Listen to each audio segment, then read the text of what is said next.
அப்புறம் நானும் அண்ணத்தை பாத்தியா சொல்லு. அண்ணத்தை பாத்தியா அண்ணத்தை கேக்கேன்னா சொல்லு. கூ பப்பாச்சிதா கூ கூ பப்பாச்சியே வேற பாட்டு பாடு.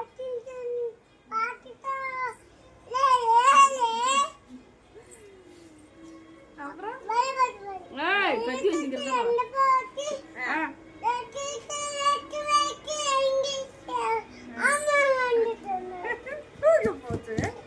அம்மா வந்து கொஞ்சம் சிரிச்சு